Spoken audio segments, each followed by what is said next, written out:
gusto estar aquí contigo y pues sí, yo creo que estamos viviendo un momento muy interesante.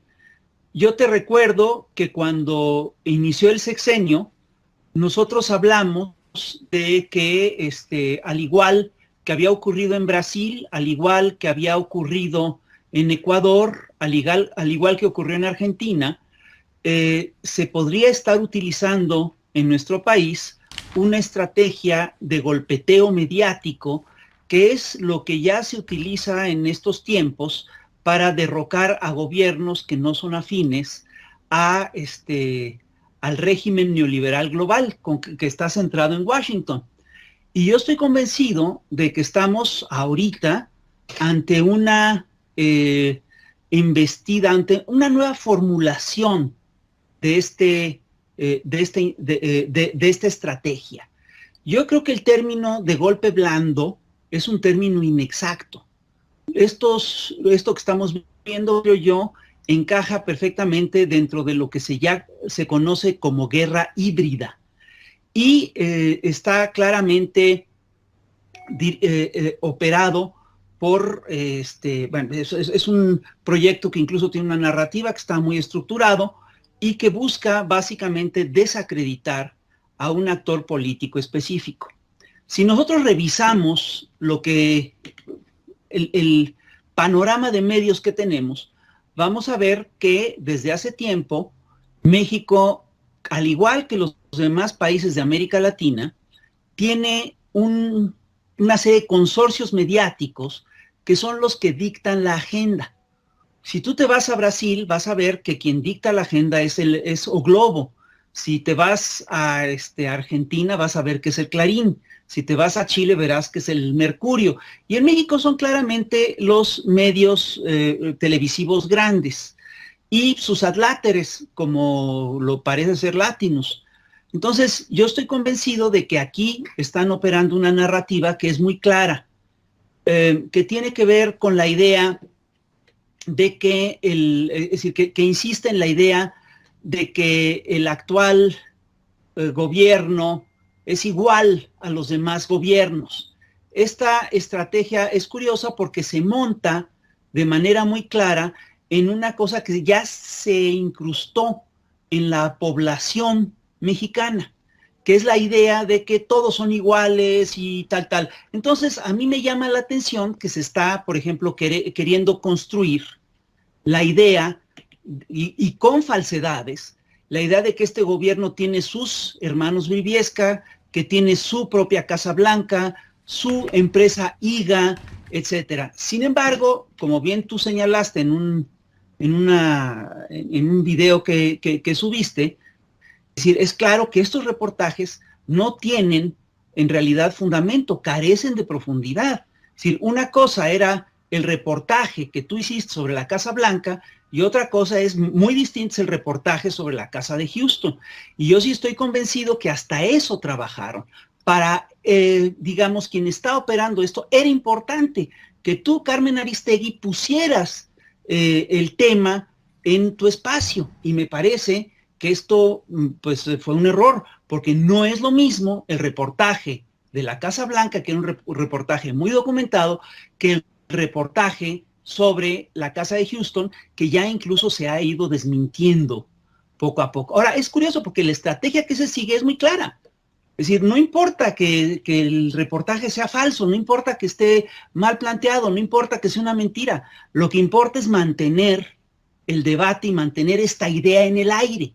Entonces dicen, bueno, no, ya salió lo de la, bueno, ya se desmintió lo de la Casa Blanca, pero salió lo de un primo, de un tío, perdón, todo esto forma parte de una estrategia de desinformación. Y lo que está en juego es muy interesante y creo que es importante porque tiene que ver con el gran debate que se tiene que dar en México y en América Latina alrededor de la información, alrededor de los consorcios mediáticos. ¿Cómo es posible que los consorcios mediáticos, que efectivamente son una concesión, cómo es posible que estos consorcios mediáticos tengan el poder que tienen, tengan la fuerza que tienen? Y en este sentido, pues yo sí creo, con toda honestidad, que sí es muy importante el debate sobre el dinero. Es importante saber quién patrocina de dónde viene el dinero, cuánto cuestan las cosas, quién está detrás. Y perdón, yo no me engaño, yo estoy convencido de que el debate de medios es un debate que se tiene que centrar alrededor del tema de la verdad, alrededor de lo que es veraz, de lo que es verídico, y me temo que no está centrado en esos puntos. Y yo sí creo que necesitamos abrir este debate. Totalmente de acuerdo, y de eso se trata. Por supuesto, te aprecio que estés aquí para dar tus puntos de vista y análisis. Mi queridísimo Rafael Barajas, el Fisgón, sobre el punto de un error o no un error, déjame plantear mi punto de vista acerca de por qué sí publicar lo que publicamos.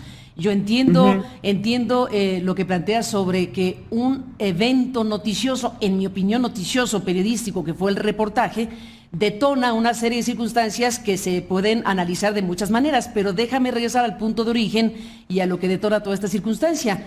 En mi opinión periodística, que como es opinión o criterio editorial, pues puede compartirse o no, naturalmente. Hay periodistas que preferimos publicar a no publicar un asunto que tuvimos acceso para hacer pues del conocimiento de nuestra audiencia. En mi opinión, ese reportaje, que es un reportaje hecho por 3 periodistas muy serios.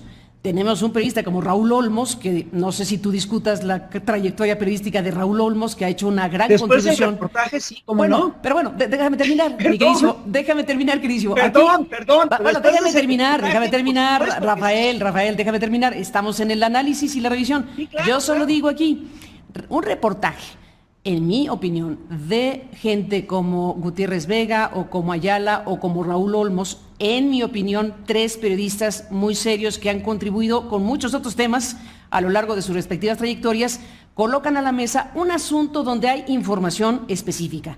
Hay una casa con estas características ocupada en su momento por quien es el hijo mayor del presidente y su esposa.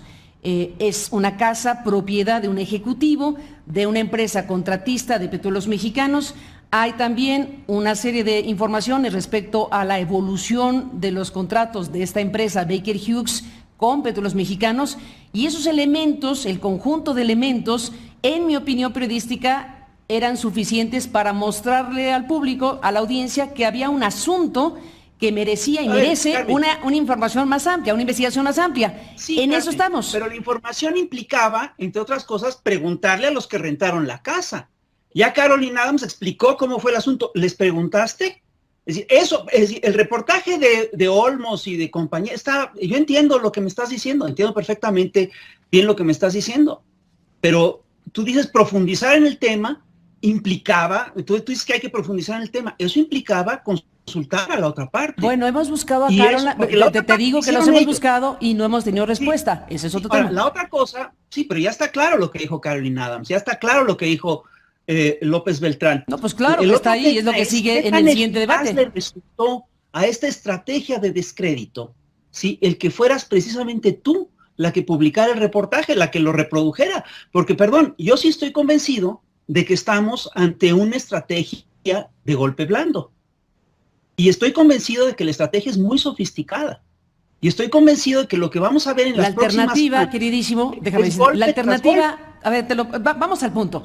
La alternativa periodística, y te agradezco que estemos aquí, aunque se nos acaba el tiempo, lamentablemente, pero bueno, la alternativa era, bueno, tan sencillo como esto. Yo tuve posibilidad de revisar el reportaje, etcétera, y... en mi opinión periodística, en mi criterio editorial, ese reportaje en específico de Olmos, Ayala y Gutiérrez Vega era un reportaje, o es un reportaje con suficientes elementos para ser publicado y merece, desde luego, una subsecuente investigación. Pero ahí el tema era, la alternativa era publicar o no publicar. En tu opinión, yo no debí haber publicado ese reportaje porque de esa forma yo me convertí en parte de un asunto golpista, cosa que desde luego no es mi intención. A mí lo que me preocupa es que te hayan usado. No, la decisión fue mía. No, la decisión fue mía de publicar o no publicar. Pero esto es lo que me preocupa, porque es un golpe doble. Te pegan a ti y le pegan al proyecto. El que me ha pegado es el presidente. El que no para de pegar a los periodistas es el presidente. Perdón, y también, yo creo que tú también te metiste el pie. Pues bueno, esa es una opinión tuya, desde luego es parte del análisis. Pero bueno, a ver, dejemos aquí el punto te propongo, a reserva de seguir hablando, que eso es lo que yo te invito a que hagamos, Ajá. porque de eso se trata. Ahí diríamos que, como dicen los clásicos, vamos a serenar este programa en lo que se pueda, Claro que porque sí. en medio de este contexto ya intoxicado, ya verdaderamente caldoso, pues tenemos que apostar por esto que tú y yo estamos haciendo. Es decir, discutir abiertamente los puntos de vista y los planteamientos que cada quien tenga al respecto del asunto. En mi intención, para nada hay algo que tenga que ver con afanes golpistas, de ninguna manera. En mi Te lo intención creo. tiene que ver el trabajo periodístico y que la gente tiene derecho a saber esto y lo que se tenga que explicar de esto y de las derivaciones del famoso reportaje. De eso se trata, en mi opinión.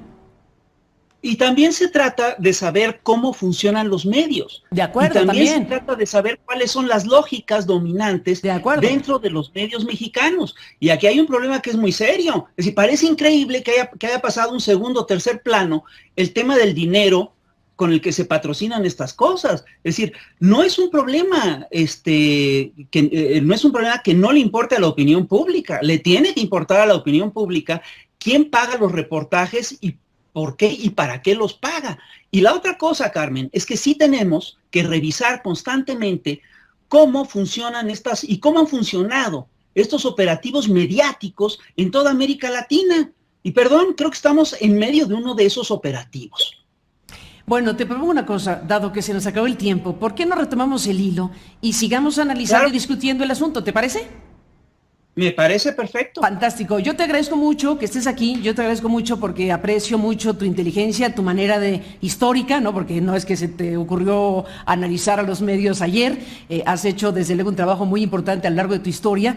Y bueno, yo te aprecio mucho que estés aquí y que si te anima el asunto, pues sigamos abordando la cuestión.